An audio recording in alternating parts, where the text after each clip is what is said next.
بسم اللہ الرحمن الرحیم۔ آئیے 20واں پارٹ حاضر ہے فضائل اعمال بمقابلہ اہل حدیث۔ ہم آپ کے سامنے سب سے پہلے معراج ربانی صاحب کا اعتراض سناتے ہیں۔ اور ایک اور عالم فرماتے ہیں تو گویا کہ یہ باقاعدے اس میں تعلیم ہے کہ قرآن شریف پڑھو، قبر کے پاس جا کر کے تبلیغی جماعت والو خلاص تمہارے اہل و عیال ہی نہیں خوش ہوتے ہیں بلکہ پورا قبرستان ماشاءاللہ جنت اور گلزار بن جاتا ہے، اور جب آپ تمہارے شکریہ کے لیے بھی لوگ آئیں گے۔ زکریا صاحب سے کوئی پوچھتا تمہارے بھی شکریہ کے لیے آئے تھے کیا مردے اردے؟ کوئی حضرت جی سے پوچھتے، اپنے امیر محترم سے بھی جا کر کے دلی میں رائے گنج شریف میں پوچھو، پاکستان میں بنگلہ دیش ڈھاکہ وغیرہ میں کہ بھئی آتے ہیں کہ نہیں آتے ہیں، بتائیں گے؟ سنیے۔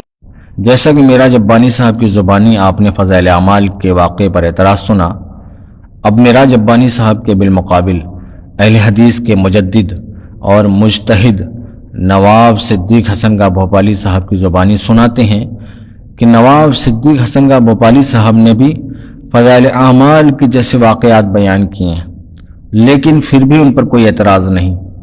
نواب صدیق حسن گاہ بھوپالی صاحب اپنی کتاب دواء القلب القاسی صفحہ نمبر 70، 71، 72، 73، 74، 75، 76 پر لکھتے ہیں، امام احمد رحمۃ اللہ علیہ نے کہا ہے مقابر میں فاتحہ، معوذتین، قل هو اللہ احد پڑھے اور ثواب مردوں کو دے۔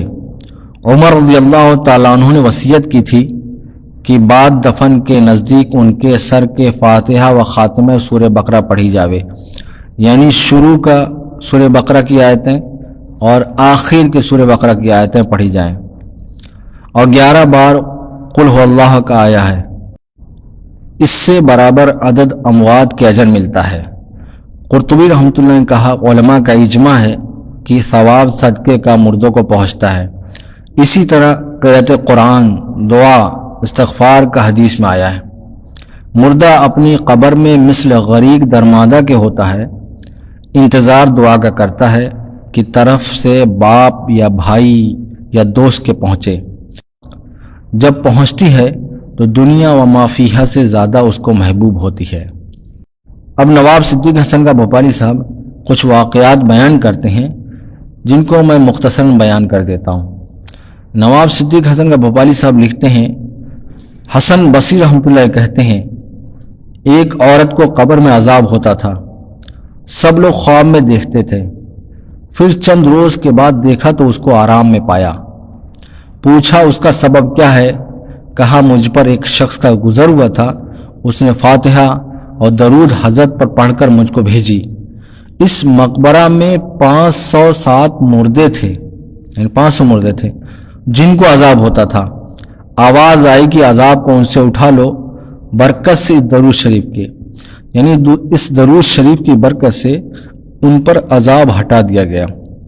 اسی طرح دوسرا واقعہ نواب صدیق حسن کا بھوپالی صاحب لکھتے ہیں، حارث بن منہال کہتے ہیں وہ ایک قبر کے پاس سو گئے اور خواب میں دیکھا قبر والے کو عذاب ہو رہا ہے۔ قبر والے نے خواب میں کہا کوئی میرے گھر والوں کو خبر کرے، یعنی خواب میں کہہ رہا ہے۔ انہوں نے ان کی بیٹیوں کو تلاش کیا اور ان کو خبر کی کہ بھئی آپ کے والد پر عذاب ہو رہا ہے۔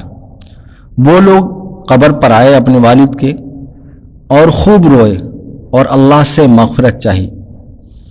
اس کے بعد انہوں نے دوبارہ ان کو خواب میں دیکھا، یعنی حارث بن منہال رحمۃ اللہ علیہ، انہوں نے دوبارہ خواب میں دیکھا تو اس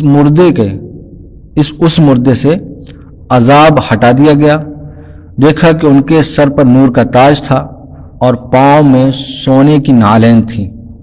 نواب صدیق حسن کا بھوپالی صاحب دوسرا واقعہ نقل کرتے ہیں، ایک صالح شخص یعنی نیک شخص رابعہ بصریہ کے لیے بہت دعا کیا کرتا تھا۔ ایک بار ان کو خواب میں دیکھا، کہا تمہارا ہدیہ مجھے اطباق نور میں خوان پوش حریر سے چھپا کر پہنچتا ہے، گو کتنا ہی قلیل کیوں نہ ہو، یعنی تھوڑا ہی کیوں نہ ہو۔ یہی حال دعا مومنین کا واسطے اخوان مسلمین کے ہے۔ اسی طرح نواب صدیق حسن کا بھوپالی صاحب لکھتے ہیں، بعض صالحین کا گزر ایک بڑے مقبرے پر ہوا، انہوں نے فاتحہ، قل هو اللہ احد، معوذتین 3 بار پڑھ کر ثواب ان کو بخشا۔ پھر اپنے جی میں کہا کہ ہر ایک کو اس کا حصہ پہنچایا نہیں۔ ان کو نیند آ گئی، ایک نور دیکھا کہ آسمان سے اترا اور زمین کو ڈھانپ لیا اور ایک ایک پارا ہر قبر والے کو پہنچا۔ نواب صدیق حسن کا بھوپالی صاحب لکھتے ہیں، بہرحال اجر، دعا، استغفار، صدقہ موتا کو بلا شک پہنچتا ہے۔ شیخ عز الدین ابن سلام رحمۃ اللہ علیہ وصول ثواب کی اموات کو قائل نہ تھے، یعنی وہ ایصال ثواب کے قائل نہ تھے کہ مردوں کو پہنچے گا۔ بعد موت کے ان کو خواب میں دیکھ کر پوچھا، کہا میں نے اس مسئلے سے رجوع کیا کیونکہ میں قبر میں ہوں اور دیکھتا ہوں کہ ثواب قرأت کاری کا مردوں کو برابر پہنچتا ہے۔ اب دیکھیے، نواب صدیق حسن کا بھوپالی صاحب اہل حدیث کے مجدد اور مجتہد ہیں، انہوں نے بھی اس طرح کے واقعات جیسا کہ معراج ربانی فضائل اعمال کے واقعے پر اعتراض کر رہے ہیں بیان کیا ہے، لیکن ان پر کوئی اعتراض نہیں، اعتراض ہو رہا ہے صرف فضائل اعمال کی دشمنی میں۔